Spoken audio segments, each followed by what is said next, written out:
On l'a bien avalé, hein, le Léo Messi. On l'a bien bu, on l'a bien savouré. Victoire 4-0 du Paris Saint-Germain ce soir pour les huitièmes de finale face à l'Inter Miami de Lionel Messi, Sergio Busquets, Jordi Alba, Luis Suarez.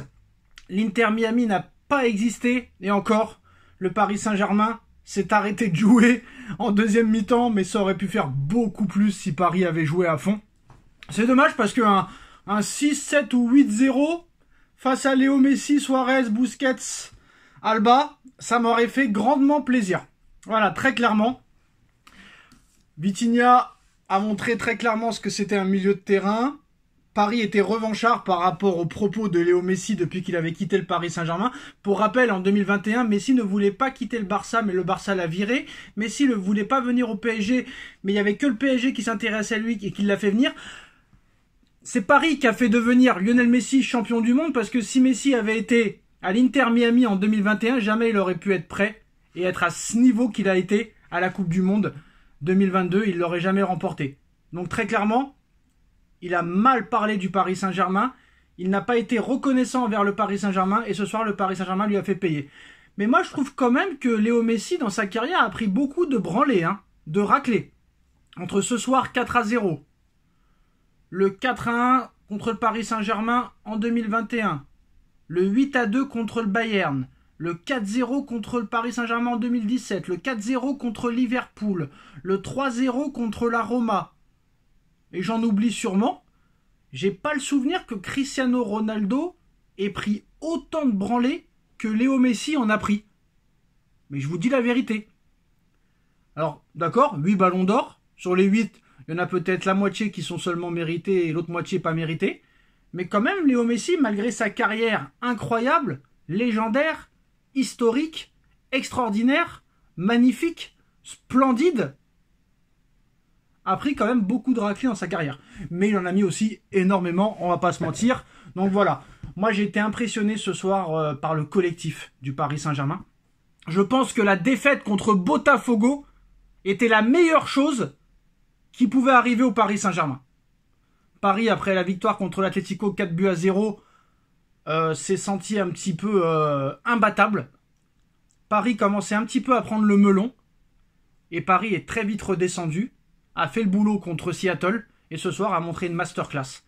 Donc ça, la défaite contre Botafogo est la meilleure chose qui puisse arriver au Paris Saint-Germain. Là, Paris va monter en puissance, et moi, tout ce que j'espère, Paris, depuis plus de 15 ans maintenant, est la meilleure équipe de France, sans débat. Paris, cette année, a confirmé, en gagnant la Ligue des Champions, que c'était le meilleur club d'Europe. Et Paris est à 3 matchs de devenir le meilleur club du monde. Maintenant, ce qui serait bien, c'est que là, t'as éliminé l'Atlético Madrid de Griezmann et compagnie. T'as éliminé l'Inter Miami de Léo Messi, Busquets, Jordi Alba, Suarez, Mascherano et qui tu veux.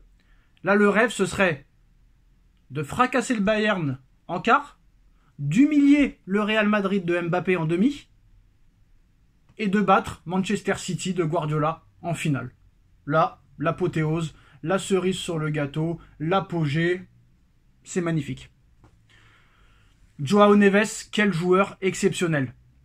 Vous savez, quand il y a des abrutis qui font le 11 historique du Paris Saint-Germain de 1970 à 2025, ils te mettent Marco Verratti à chaque fois. Mais Marco Verratti, en 11 ans du Paris Saint-Germain, n'a jamais fait ce que Neves a fait en une seule saison. Déjà, Verratti n'a jamais gagné avec des champions. Verratti avait enchaîné les blessures, les mauvais comportements hors du terrain. Neves, ce qu'il est en train de faire, c'est du grand art. Neves, ce soir, c'est exceptionnel. Vitinha, c'est magique. Ruiz, c'est un rêve. Paris qui enchaîne les clean sheets. L'Inter Miami a tiré la première fois au but à la 62e minute de jeu. Donc d'accord, il n'y avait personne en face. C'était la maison de retraite. C'était des sénateurs, des politicards qui n'avançaient plus. Mais quand même, comment Paris a joué ce soir, c'est du grand art. Paris à 1-0 aurait pu lever le pied. Ils ont attendu 4-0 pour lever le pied. Quand tu vois le banc du PSG ce soir, on a souvent critiqué le banc, mais ce soir sur le banc, t'as du Dembélé, t'as du Warren Zaïre-Emery, t'as du Gonzalo Ramos, t'as du Lucas Hernandez. C'est quand même pas mal. Très clairement. Mais ce soir, c'est l'apothéose. Ce soir, on s'est régalé, surtout en première mi-temps. Et là, le rêve, ce serait de battre le Bayern, le Real Madrid et Manchester City. Voilà, c'est des parrains au milieu de terrain. C'est des parrains. C'est exceptionnel. Ce que fait Luis Enrique avec cette équipe, c'est exceptionnel. Et pour moi, le meilleur est à venir.